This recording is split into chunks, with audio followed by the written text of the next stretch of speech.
자, 이제 오늘 주시는 하나님 말씀 같이 보겠습니다. 오늘은 요한복음 20장 30절로 31절 말씀입니다. 요한복음 20장 30절로 31절 두 절 말씀인데요. 두 절 말씀 오늘 함께 한 목소리로 합독하도록 하겠습니다. 우리 다 같이 일어나서 하나님 말씀 한 목소리로 같이 천천히 합독하도록 하겠습니다. 시작.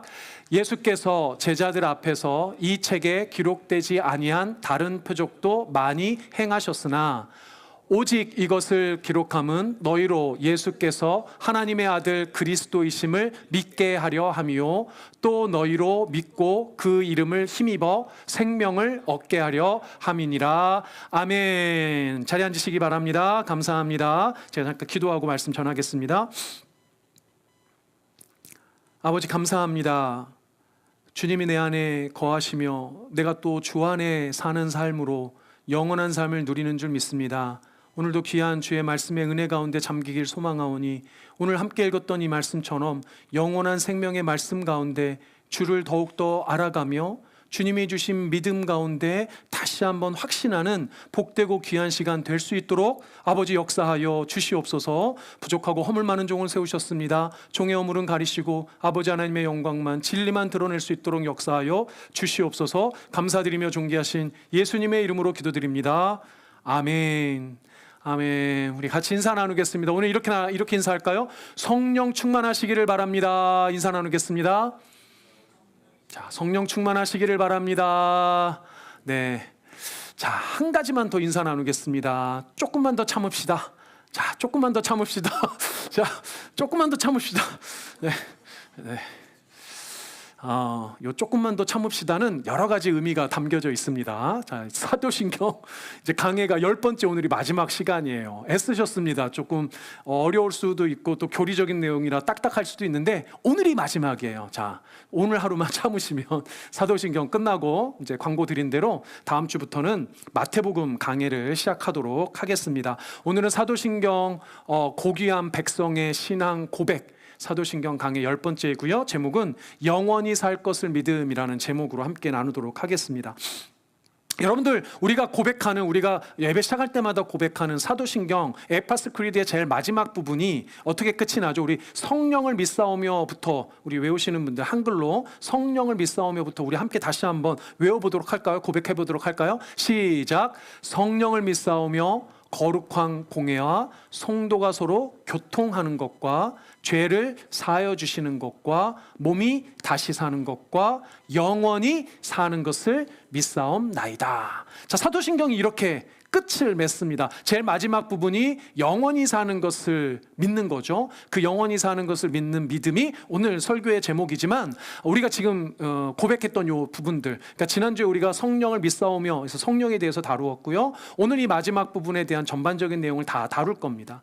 사도신경의 전체 구조를 네 구조로 나눌 수 있다고 말씀을 드렸어요. 첫 번째가 성부 하나님에 대한 고백, 두 번째가 성자 예수님에 대한 고백, 그리고 세 번째가 성령 하나님에 대한 고백, 그리고 마지막 부분이 교회에 대한 부분입니다. 사실은 이 성령에 대한 고백은 교회에 대한 부분과 맞물려 있어요. 그래서 우리가 오늘 교회에 대한 부분을 주로 다루겠지만, 그리고 교회된 우리 자신, 성도에 대한 부분을 다루겠지만, 이 모든 부분들은 사실상 성령 하나님의 역사를 통해서 가능하게 된 거다라고 사실은 지난주에도 조금 언급을 했고 오늘도 그 부분을 좀 강조할 겁니다. 그래서 결국은 성령 하나님께서 역사하시는데, 우리 가운데 역사하시는데 어떻게 역사하시는가, 이 부분이 이제 핵심인 거예요. 근데 어떻게 역사하시냐, 결론부터 따지면 교회를 통해서, 그리고 그 교회를 통해서 우리 신자 각자에게 역사하신단 말이에요. 그게 어떤 식으로 이루어지는지에 대해서 오늘 좀 다루어 보겠다는 겁니다. 그래서 오늘 우리가 마지막으로 다루었던 이 부분들, 거룩한 공회, 그러니까 성령을 통해서 거룩한 교회인 공교회가 가능하게 된 거예요. 그리고 성령을 통해서 성도가 서로 교통하는 거죠.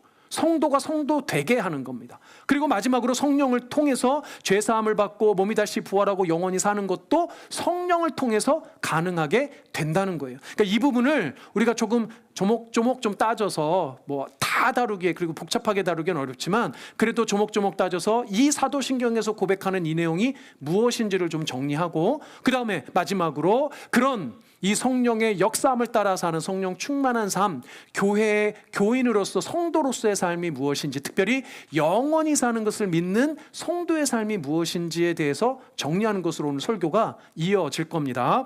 첫 번째, 그러면 성령을 통해서 성령 하나님이 어떻게 역사하시는가 봤더니 첫 번째는 우리가 믿는 거룩한 공회를 믿는 거예요. 우리는 성령 하나님이 거룩한 공회가 가능하게 되고 공회를 통해서 역사하신다는 것을 믿는 겁니다.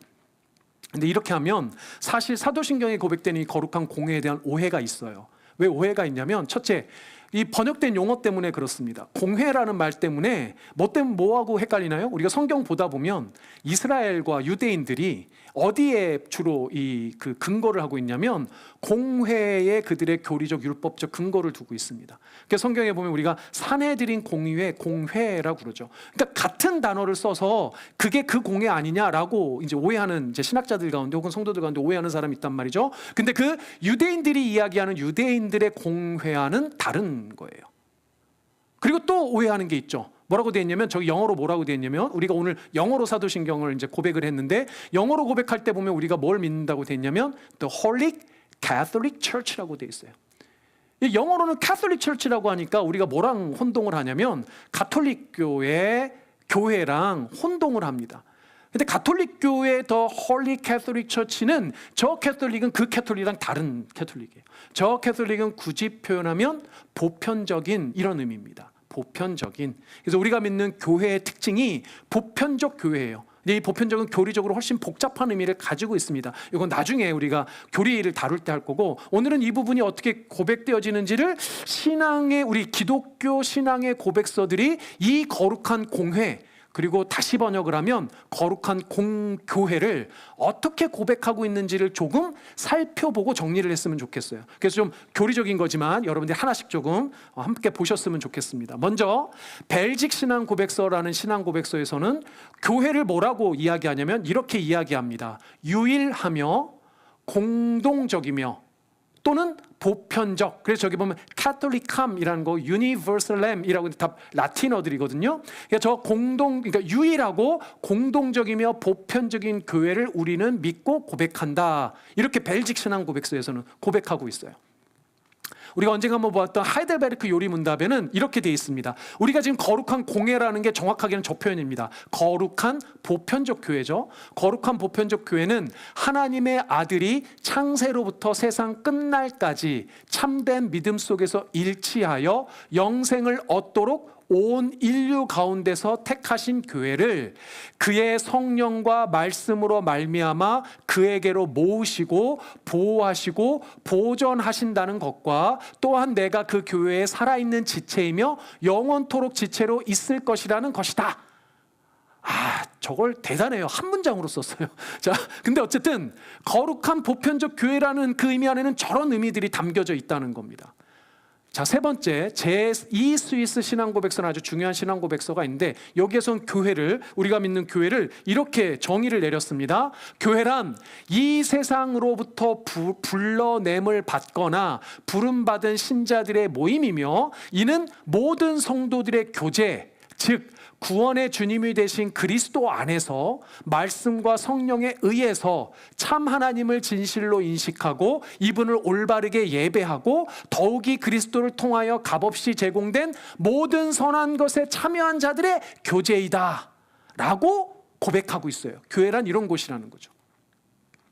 오늘 살펴본 마지막 우리 장로교단의 신도 교리가 되는 웨스트민스터 신앙고백은 교회를 이렇게 정의하고 있습니다.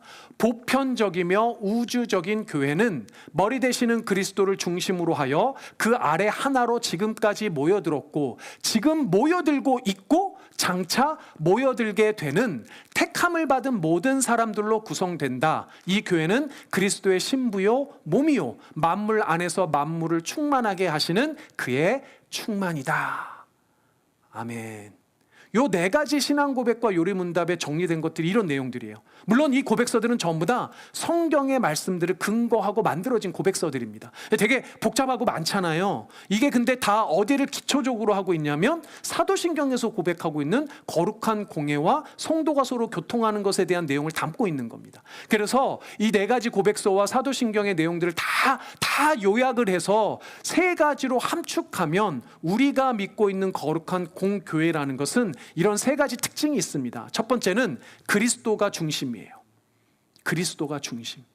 근데 그 그리스도를 중심으로 하고 무엇을 통해서? 성령과 말씀을 통해서 부름받은 성도들이 함께 교제하는 곳, 그곳이 교회라는 거예요. 이 신앙 고백서들을 다 요약을 해보면 이 세 가지 특징은 다 가지고 있는 겁니다. 다시 한번, 그리스도를 중심으로 성령과 말씀을 통해서 부름받은 성도들이 함께 교제하는 곳이 거룩한 공교회를 의미하는 거예요. 우리 교회도 저 모든 거룩한 공교회 하나가 되어 있는, 보이지 않지만, 가시적으로 보이지 않지만 눈에 보이지 않는 예수 그리스도의 몸된 하나의 교회의 일원으로 우리도 속한 줄 믿습니다. 이게 교리적으로 정리된 거룩한 공교회에 대한 거예요. 근데 우리가 저 중에서도 특별히 세 번째에 좀 포인트를 두자는 거죠. 세 번째 보니까 뭐라고 되어 있냐면 부름받은 성도들이 함께 교제하는 거예요. 이 부름받은 성도들이 함께 모여서 교제하는 게 사도신경에서는 그 다음에 고백인 성도의 교통의 부분입니다. 그래서 우리는 성령을 통해서 성도가 서로 교통하는 것을 서로 믿습니다. 우리는 성령을 통해서 성도가 서로 교통하는 걸 믿는다는 거예요. 이 성도의 교통에도 조금은 오해가 있을 수 있습니다. 왜 그러냐면 우리가 가톨릭에서도 마찬가지 비슷한 사도신경으로 신앙 고백을 하는데 가톨릭에서 해석하는 저 성도의 교통과 기독교에서 해석하는 저 성도의 교통이 사실 조금 달라요. 이게 다른 것 때문에 오해를 일으킬 수 있습니다. 이 가톨릭의 배경을 갖고 계신 분들은 저 성도의 교통을 뭐라고 이해를 하시냐면 성인에 의한 교통으로 이해하고 있어요. 가톨릭에서는. 조금 자세히 설명드리면 가톨릭에는 성인과 복자라는 제도가 있습니다. 성인과 복자 들어보셨나요? 들어보신 분이 있을 거예요. 가톨릭 배경 가지고 계신 분들은. 저 성인과 복자는 어떤 사람들이냐면 이 땅에서 하는 동안 많은 그 선한 행위와 공로를 쌓은 사람들을 의미합니다. 그런데 평범한 수준이 아니고 아주 탁월한 사람들이에요. 그래서 교황청에서 전 세계적으로 인정한 그런 사람을 성인으로 우리가 추앙을 하고 제도로 인정을 합니다. 복자는 교황청은 아니지만, 전 세계는 아니지만 지역의 교구, 예를 들어서 뭐 서울 교구, 뭐 대한민국 교구, 뭐 이런 데서 인정하는 지역적인 걸 복자라고 해요. 그러니까 성인은 어떤 사람이냐면 이 땅 가운데 공로가 탁월한 사람들이에요. 탁월하고 아주 높은 사람들이에요. 그래서 채워야 하는 수준을 한참 높이 채운 사람들입니다. 그래서 가톨릭에서 어떤 믿음이 있냐면 이 성인들이 무엇이겠어요? 신앙의 모범이 되는 거죠. 그래서 그 성인들을 따르는 이 모범으로 삼는 삶이 있는 거죠. 그런 것을 신앙의 모범으로 삼겠다는 것도 있는 겁니다. 근데 그 수준 이상이에요. 더 나아가 무엇까지 가능하냐면 그 성인이 쌓은 공로를 일반 성도들이 같이 나눌 수가 있어요. 이게 교통이에요. 그러니까 성인이 쌓은 공로를 내가 같이 교통해서 받을 수 있다는 거예요. 그래서 가톨릭에서는 성인들이 아주 추앙받고 성당들마다 성인들을 높이 세우는 겁니다. 이게 성도의 교통에 대한, 그래서 우리가 보면 The Communion of the Saints라 그런단 말이에요. 근데 이거는 가톨릭에서 이해하는 방식이에요. 이건 기독교에서는 그렇지 않습니다. 기독교에서의 신앙 고백에서의 성도의 교통이라고 하는 것은, 아까 전에 우리가 교회의 정의가 그래서 중요해요. 교회라는 것은 어떤 것입니까? 그리스도를 중심으로 그리스도의 몸된 지체로서의 성도의 연합을 의미해요. 이 성도의 연합이 곧 성도의 교통이란 말이에요. 그러니까 실질적으로 이 성도의 연합과 성도 사이에 연합된 그 연합체로서의 교통이 가능하게 하는 게 누구 때문이냐? 그리스도의 영이신 성령 때문이란 말이에요. 그래서 우리 저를 비롯한 목사님들이 우리 축도하실 때, 제일 마지막에 축도하실 때 뭐라고 축도합니까?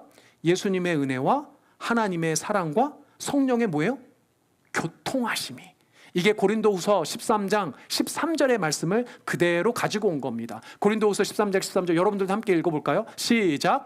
주 예수 그리스도의 은혜와 하나님의 사랑과 성령의 교통하심이 너희 무리와 함께 있을지어다. 이게 저를 비롯한 목사님들이 축도하는 축도의 근거가 되는 말씀입니다. 이 말씀을 그대로 따를 때 성령의 교통하심이 역사함으로 우리 성도들 간의 교통이 가능한 거예요. 이것이 우리가 사실은 교회의 하나의 연합체가 되고 교회가 되게 하는 한 성령 안의 집합체라는 의미를 갖고 있어요. 그래서 고린도전서 12장 13절에서는 사도 바울이 이렇게 이야기합니다. 우리가 유대인이나 헬라인이나 종이나 자유인이나 다 한 성령으로 세례를 받아 한 몸이 되었고 또 다 한 성령을 마시게 하셨느니라. 아멘. 그래서 우리가 성찬을 할 때 떡을 떼고 잔을 나눔으로 우리가 그리스도의 몸된 지체로 하나가 되는 연합을 누리지 않습니까? 그게 성도가 교통한다라는 성경적인 의미이고 우리가 신앙으로 고백하는 내용이란 말이에요. 사랑하는 여러분, 성령이 우리 안에 역사할 때 무엇이 가능하게 되는가? 거룩한 공교회가 가능한 것이며 그 거룩한 교회를 통해 성도가 서로 연합하고 교통하는 것이 가능하게 된다는 겁니다. 이 믿음의 고백이 우리의 고백이라는 거예요. 이 믿음의 고백이 여러분들이 있으시길 소망합니다. 우리 서로 인사 나누겠습니다. 우리 함께 교통합시다. 자, 함께 교통합시다. 교제합시다. 네. 이 인사가 가능한 게 누구 때문이라고요? 성령 하나님 때문이라고요. 그런 여러분들의 은혜가 있기를 바랍니다. 자, 그러면 이제 마지막 부분, 사도신경의 마지막 부분을 보니 성령은 그 다음에 우리는 성령을 통해 성부 하나님과 성자 예수님을 통해서 이루신 구원의 은혜가 적용되는 것을 믿어요. 자, 이 부분이 뭐냐면 죄를 사해 주시는 것, 몸이 다시 부활하는 것, 영원히 사는 것을 믿는다라는 이 고백이에요. 사실 죄 사함과 부활과 그 다음에 영원히 사는 것, 영생은 다 뭡니까? 우리의 구원의 측면, 구원을 말하는 거잖아요. 근데 이 구원은 사실 누가 성취한 겁니까? 예수님이 성취하셨죠. 우리 딱 오늘 우리 아이들 설교에서 나온 거잖아요. 예수님이 십자가에서 죽으시고 죽으심으로 예수 그리스도의 피, 어린 양의 피로 우리의 죄가 사함을 받았죠. 예수님이 십자가에서 성취한 사건이죠. 예수님이 무덤을 이기시고 사망을 이기시고 부활하셨어요.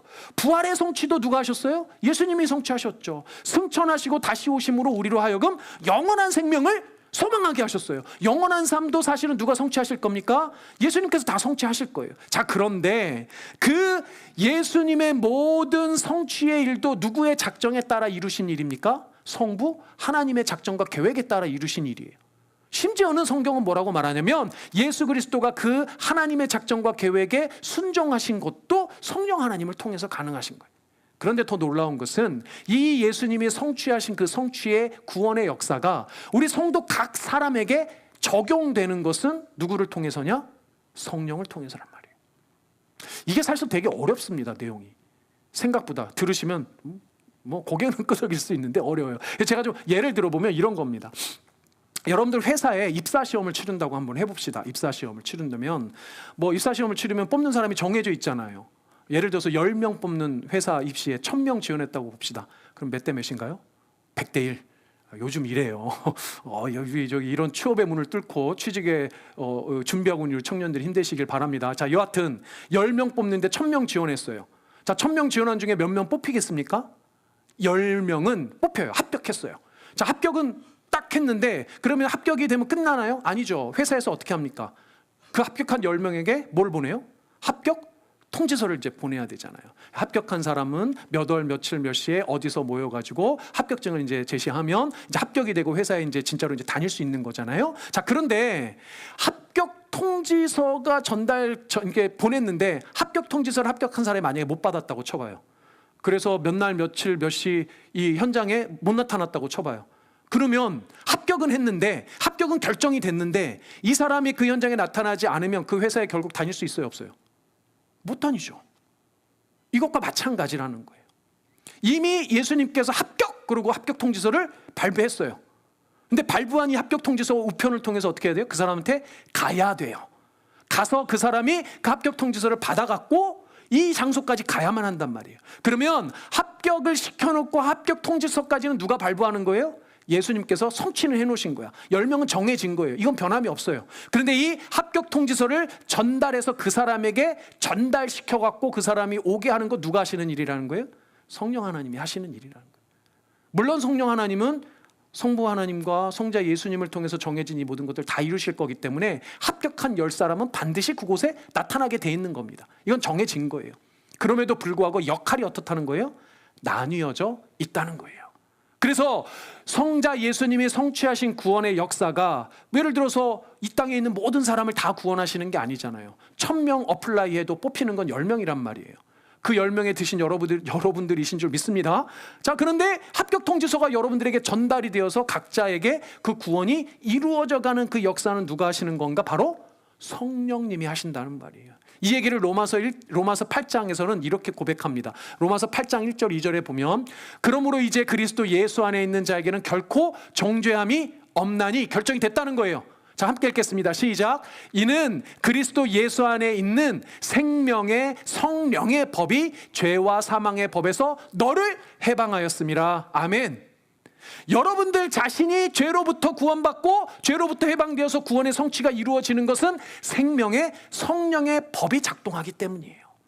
그래서 여러분들 안에 거하신 그 성령을 말미암아 여러분들에게 영원한 생명 구원이 적용되어지고 이루어지고 있는 것인 줄 믿습니다. 아멘. 그래서 이 사도신경의 마지막 부분을 딱 정리하면 두 가지로 우리가 믿음을 고백할 수 있다는 거예요. 누구에 대한? 성령에 대한 믿음. 첫 번째는 거룩한 공교회를 통해서 성도가 서로 공동체를 이루어 교통할 수 있게 하신다는 겁니다. 이게 성령이 하시는 일이라는 거예요. 두 번째는 죄 사함과 부활 그리고 영원한 생명의 구원이 택함 받은 성도들 각자에게 적용되도록 역사하시는 게 성령 하나님이 하시는 일이라는 거예요. 그래서 여러분들이 예수님을 구주로 고백할 수 있는 것, 그 믿음이 있는 것도 마찬가지라는 겁니다. 이 많은 이 구원에 대한 부분, 그래서 결국은 영원한 생명을 얻게 하는 부분도 누가 하시는 일이에요? 성령 하나님이 하시는 일이란 말이에요. 그래서 우리가 오늘 읽었던 본문의 요한복음 20장에 이게 사실은 우리에게 주신 하나님의 말씀과 여러분들의 믿음을 갖게 된 이유인데 그것을 요한복음에서 이렇게 마지막에 정리를 하고 있잖아요. 오직 이것을 기록함은 너희로 예수께서 하나님의 아들 그리스도이심을 믿게 하려 하며 또 너희로 믿고 그 이름을 힘입어 뭐한다? 생명을 얻게 하려 하심이라. 이 생명을 얻게 하는 결정적인 역할을 하시는 게 누구다? 성령 하나님이시다. 믿으시는 여러분들 되시길 바랍니다. 아멘. 여기까지 하면 이제 성령이 누구신지 그리고 성령이 어떤 일을 하시는지에 대해서 사도신경을 근거하여 또 말씀을 근거하여 기본적인 교리적인 정리가 된 거예요. 고생하셨습니다. 교리적인 내용 정리하시느라. 이게 여러분들의 신앙의 밑거름과 받침이 돼야 돼요. 요 밑거름이 받침이 되어서 하나하나씩 말씀으로 더 쌓아지는 은혜가 있기를 바랍니다. 아멘. 자, 그러면 이제 이 성령의 충만함, 이 성령으로 충만한 여러분들이 삶에서 이 성령 충만함이 어떻게 구체적으로 드러나는가, 이 부분을 좀 보잔 말이에요. 말씀드린 대로 여러분들에게는 영원히 살 수 있는 영생에 대한 소망이 있습니다. 여러분들 영원히 살 거예요. 영원히 천국의 삶을 살 거란 말이죠. 그러면 그 영원히 사는 삶에 대한 소망이 있는 여러분들이 이 땅의 삶이 다른 일반 사람들과 똑같을까요? 아니란 말이에요. 다를 거란 말이죠. 어떻게 다를 건가? 구체적으로 그 삶은 어떻게 다를 건가? 살펴보잔 말이죠. 첫 번째는 자기 중심에서 공동체 중심으로 중심축이 이동하게 됩니다. 여러분들 사형리에 보면 이런 내용이 있잖아요. 이제 예수님을 구원자로 믿음으로 영접을 하게 되면 내 안에 보좌에 내가 더 이상 있지 않고 누가 있어요? 그리스도가 있죠. 오늘 근거로 보면 성령 하나님이 내주하신단 말이에요. 그런 삶이 되면 내가 중심이 아니라 그리스도가 중심이며 성령이 중심이 된단 말이에요. 그게 어떻게 드러나는가 봤더니 공동체 중심으로 바뀐다는 거예요. 여러분들 우리가 배웠던 성령의 역사는 보니까 교통하심이 핵심이에요.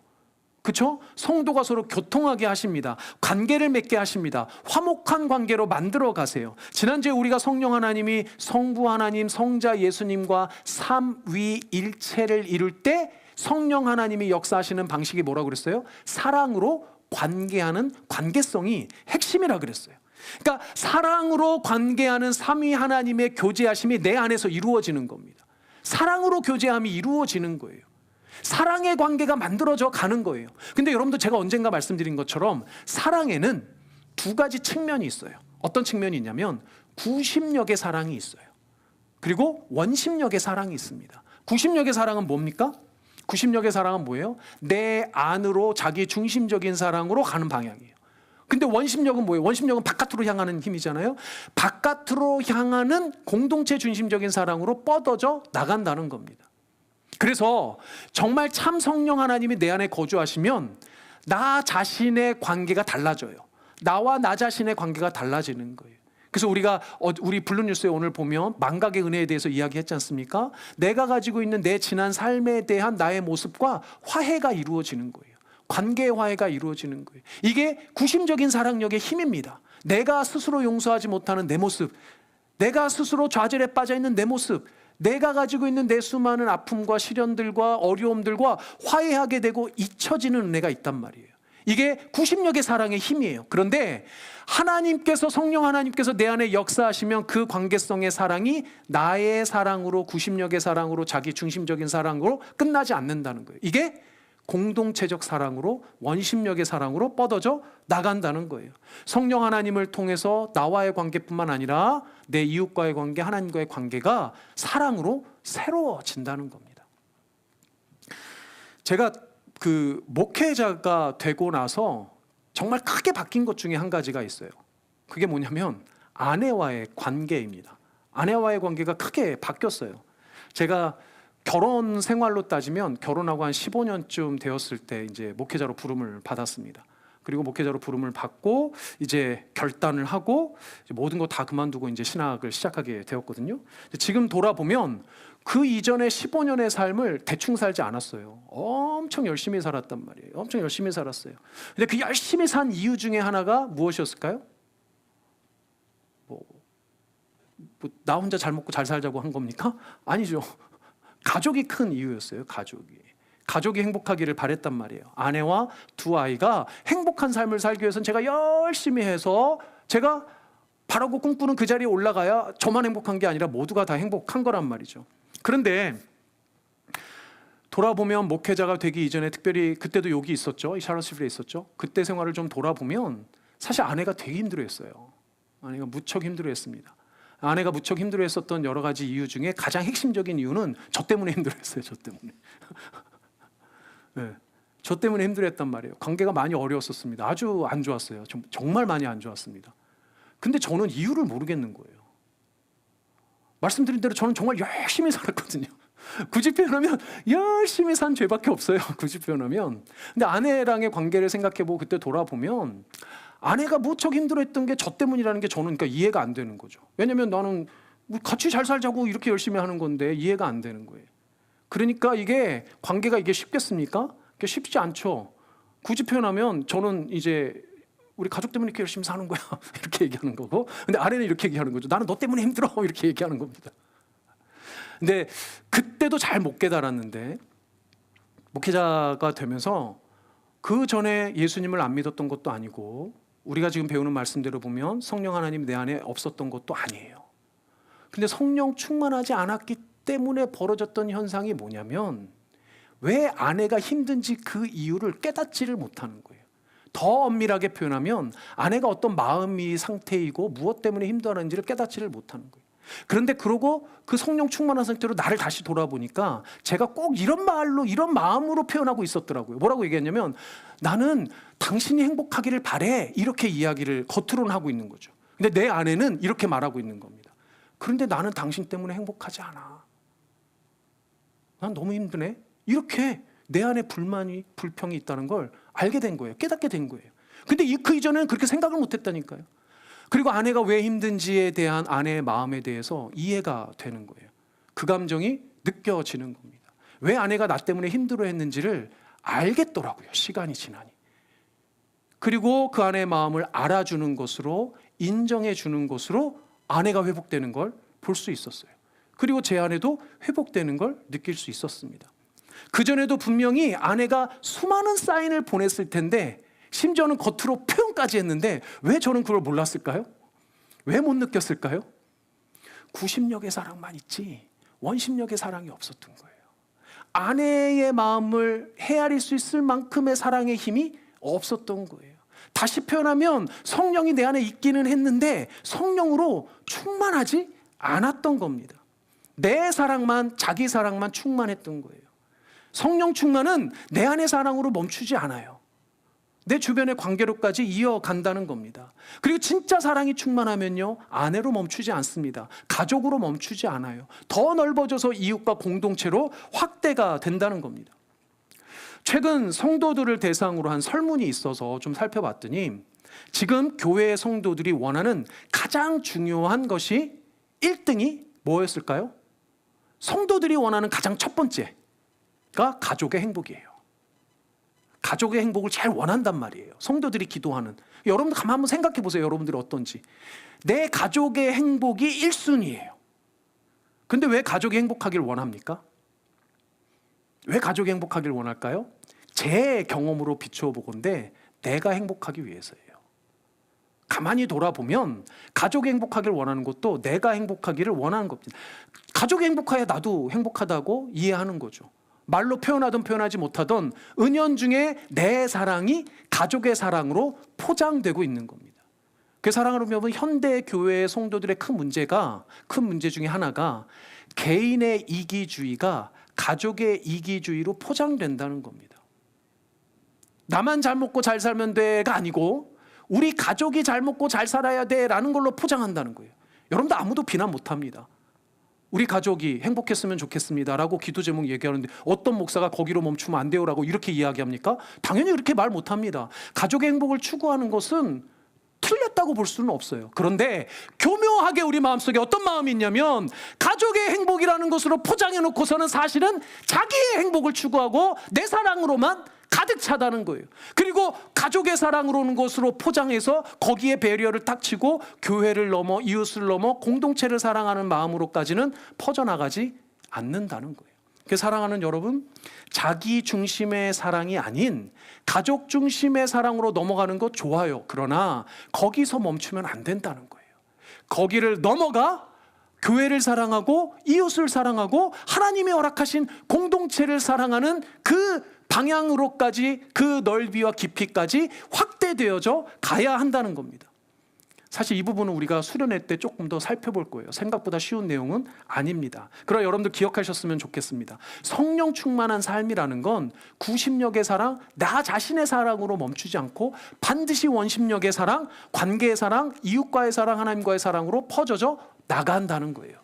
그런 원심력의 사랑이 충만한 여러분들 되시길 바랍니다. 아멘. 두 번째는 지식의 성장은 물론 인격의 성숙이 함께 어우러지는 사람이 된다는 겁니다. 이게 성령의 역사가 일어나는, 특별히 앞에 부분에 말씀드린 관계의 측면의 역사는 밑바탕이 되는 거예요. 여러분들, 성령의 역사로 사랑 안에서 내가 충만하게 온전해져 간다는 것은 첫 번째는 지식의 성장을 의미합니다. 그러나 그 지식의 성장으로 머무르지 않고 인격적인 성숙까지 간다는 거예요. 우리가 에베소서를 다뤘었는데요. 에베소서 4장 13절에 보면 바울이 이렇게 이야기합니다. 우리가 다 하나님의 아들을 믿는 것과 아는 일에 하나가 되어 온전한 사람을 이루어 그리스도의 장성한 분량이 충만한 데까지 이르리니 라고 이야기합니다. 우리가 성령으로 충만하게 되면 예수 그리스도를 예수 그리스도를 아는 것에 아주 마음이 향하게 돼 있다고 지난주에 말씀드렸잖아요. 조나단 에드워즈를 통해서 하나님의 말씀에 관심을 갖게 돼요. 깊은 관심을 갖게 돼요. 하나님을 더욱더 알고 싶어 해요. 하나님의 믿음을 강구하게 돼요. 맞아요. 그래서 그게 어디까지 가냐면 그리스도의 장성한 분량에까지 이르기를 사도 바울이 축복하면서 이야기한단 말이에요. 에베소 성도들에게. 자, 그런데 저기서 보면 그리스도의 장성했다는 것은 무슨 개념이냐면 성장의 개념입니다. 여러분들의 믿음과 지식이 성장한다는 거예요. 믿음이 커져가는 거고 여러분들의 지식이 더 많아진다는 거예요. 풍성해져 간다는 겁니다. 그런데 이런 지식의 성장도 중요해요. 여러분들 하나님의 말씀을 점점 더 갈구하게 되고 하나님의 말씀을 더욱더 알기를 소망하고 하나님의 말씀을 통해서 하나님을, 예수님을 더욱더 알기를 더 추구하게 된다는 거예요. 이 지식의 성장이 반드시 있다는 겁니다. 자, 그런데 여기에 머무르지 않는다는 거예요. 이 지식의 성장은 결국 다른 무엇과 연결이 되어 있는데 그게 뭐냐면 성령으로 충만한 열매들이에요. 그래서 갈라디아서에 보면 갈라디아서 5장 22절 23절에 유명한 말씀이죠. 우리 같이 한번 읽어볼까요? 시작. 오직 성령의 열매는 사랑과 희락과 화평과 오래 참음과 자비와 양선과 충선과 온유와 절제니 이 같은 것을 금지할 법이 없느니라. 아멘. 근데 여러분들, 저 성령의 열매라고 하는 9가지의 열매는 다 무엇에 대한 거냐면 관계에 대한 거예요. 관계에 대한 거란 말이에요. 다른 사람과의 관계 속에서 드러나는 나의 인격의 성품을 나타내는 단어들이에요. 한결같이 다 그런 단어들입니다. 그러니까 내가 성령으로 충만하다는 것, 그래서 그리스도를 더욱더 잘 믿고 잘 알아간다는 것은 결국 내 안에 무엇으로? 저 인격적인 성품의 성숙함으로 무르익는단 말이죠. 그런데 저 성숙함은 무엇으로 결국 드러나요? 관계의 성숙함으로 드러난다는 겁니다. 관계의 온전함으로 드러난다는 거예요. 그래서 저 구절에 이어지는 25절, 26절에서 사도 바울이 이렇게까지 연결해서 이렇게 드러나야만 해라고 이야기를 하는 겁니다. 만일 우리가 성령으로 살면 또한 성령으로 행할지니 헛된 영광을 구하여 서로 노엽게 하거나 서로 투기하지 말지니라. 서로 헛된 영광을 구해서, 헛된 영광이 뭡니까? 자기 자신 사랑이에요. 자기의 영광을 구하는 거예요. 자기의 영광을 구하기 때문에 서로의 관계 속에서 상대방을 노엽게 하는 거예요. 상대방을 시기하고 질투하고 투기해서 거짓 증언하고 나를 높이고 상대방을 깔아뭉개는 게 성령으로 충만하지 않은 사람들의 모습이란 말이에요. 그러니까 우리가 성령으로 충만한다면 사랑과 희락과 화평과 오래 참음과 자비와 양성과 충성과 온유와 절제, 이 9가지 열매가 드러난다는 것은 우리의 인격이 성령 하나님으로 말미암아 성숙해져 가는 것이고, 그 성숙한 인품이 누구에게 나타난다는 거예요? 나와 관계하는 사람들에게 드러난다는 거예요. 그래서 서로 노엽게 하지 않는다는 거예요. 서로 투기하고 시기하고 질투하고 거짓 증언하지 않는다는 겁니다. 사랑하는 우리 성도님들, 꼭 이런 인격의 성숙함이 여러분들에게 반드시 생겼으면 좋겠습니다. 머리만 큰 지식의 그리스도인이 아니라 그 머리로 알고 있는 지식이 여러분들 가슴에까지 내려오고 여러분들 손과 발까지 가서 여러분들 인격의 성숙함이 여러분들 삶의 자리에 드러나는 여러분들 되시길 주님의 이름으로 축복합니다. 아멘. 이제 좀 마무리하겠습니다. 오늘 설교를 준비하면서 또 이 사도신경 모든 부분들을 좀 정리하면서 아까 전에 말씀드린 대로 저는 좀 바라는 건 이 사도신경의 모든 내용들이, 여러분들이 고백하는 이 믿음의 내용들이 여러분들의 신앙의 생활의, 신앙의 삶의, 앞으로의 인생에 좋은 밑거름이 되었으면 좋겠습니다. 더불어서 제 안에 커다란 2가지 마음을 어제 묵상하는 중에 하나님께서 주셨어요. 2가지 마음이 뭐냐면, 첫 번째는 이겁니다. 제 스스로가 하나님 말씀을 더욱더 사모하는 마음이 막 생기는 거예요. 더 자세히 알고 싶다. 아는 것을 넘어서 더 깊이 경험하고 싶다. 이런 강렬한 마음이 제 마음에 있다는 것을, 목사인데 뭐 당연하지 않아요. 이렇게 말씀하시지 말기 바랍니다. 목사라도 똑같지 않단 말이에요. 당연하게 해야 되는 말씀이 얼마나 당연하게 보이니 얼마나 무덤덤하게 느껴지겠습니까? 근데 제 마음속에 더욱더 강렬해지는 거예요. 왜냐하면 현실의 여건이 이걸 쉽게 허락하지 않는다라는 것이 저를 너무 힘들게 한단 말이죠. 주신 모든 것에 감사하지만 정말 하나님의 말씀에 대해서 그 하나님이 어떤 말씀을 하시는지 더 깊이 알고 싶다.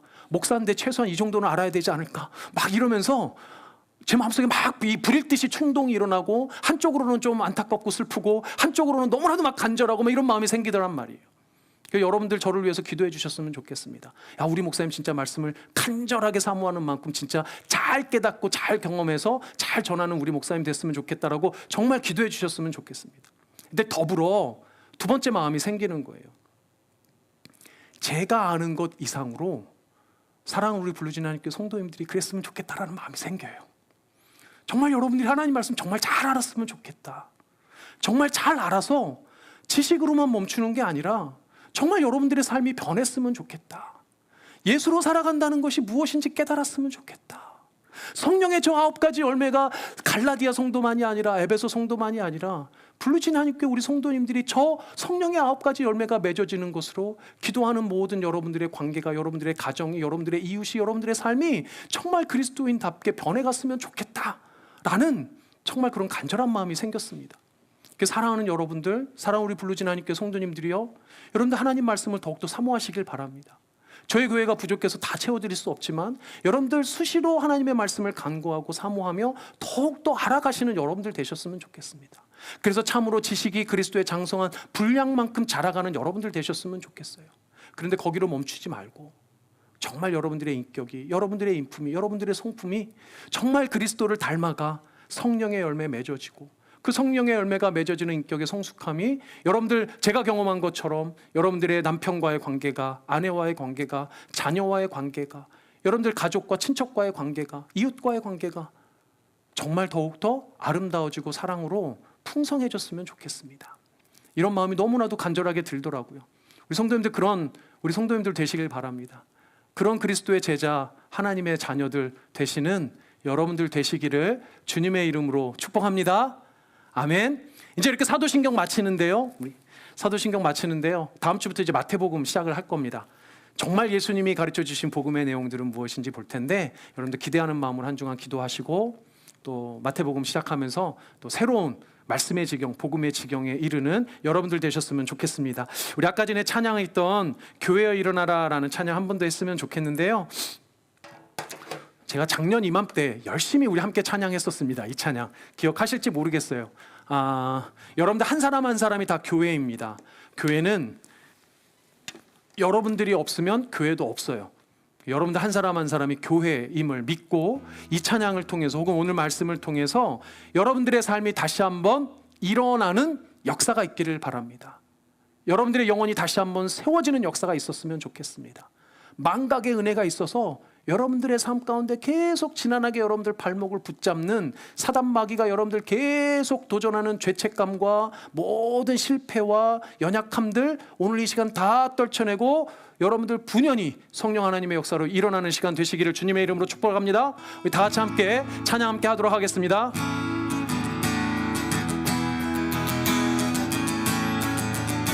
교회여 일어나라, 교회여 일어나라. 주께서 부르시니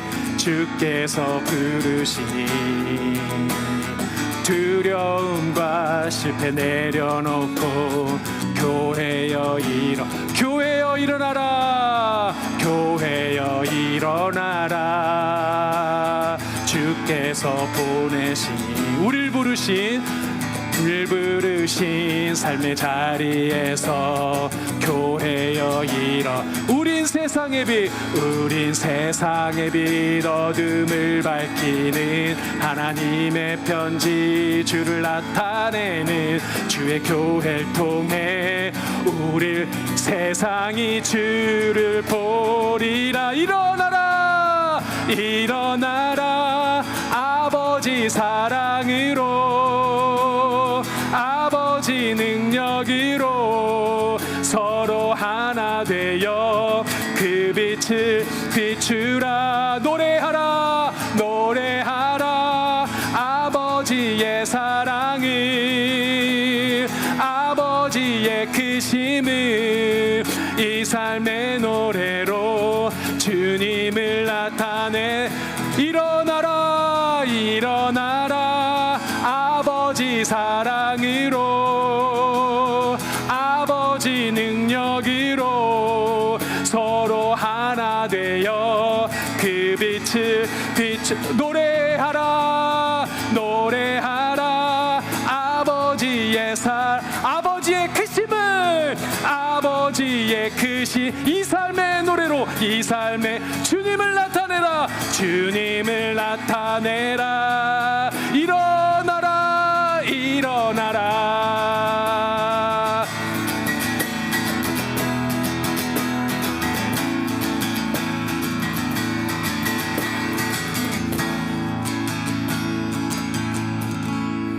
아멘. 일어나시는 여러분들 되시길 바랍니다. 우리 자유학력부로 인사하겠습니다. 성령으로 일어나시길 축복합니다. 성령으로 일어나시길 축복합니다. 아멘. 자, 기도하고 축도하고 예배 마무리하겠습니다. 능력의 아버지 감사합니다. 이 시간 우리가 찬양한 것처럼 일어나길 소망합니다. 모든 지난 시간에 아픔과 두려움들, 실패들, 좌절들, 절망들, 사단 마귀가 그것을 통해서 우리의 발목을 붙잡을 때 아버지 하나님 떨쳐내 주시고, 무덤을 이기시고 사망을 이기시고 다시 한번 부활의 생명, 영원한 생명을 아버지 하나님 허락하여 주신 주님 붙잡고 성령 하나님의 역사를 믿고 붙잡고 나아가는, 그래서 아버지 하나님 다시 한번 새로운 기대와 소망으로 사랑으로 가득한 우리 성도님들 다 되실 수 있도록 주님께서 축복하시고 함께하여 주시옵소서. 지금은 우리를 구원하여 주신 예수 그리스도의 은혜와 아버지 하나님의 사랑과 성령 하나님의 교통하심이 예수 그리스도를 말미암아 구원받은 영원한 생명, 이제 성령을 통해서 내 안에 충만한 역사를 통해 그 사랑을, 그 생명을 삶의 자리에서 살아내고 아버지 하나님 앞에 영광 돌리길 소망하고 작정하는 우리 사랑하고 사랑하는 블루진 한인교회 모든 성도님들 머리 위에와 이들의 가정과 일생 위에 먼 타지에 나가 있는 성도들과 가족들에게까지 지금으로부터 영원토록 함께 있을지어다. 아멘.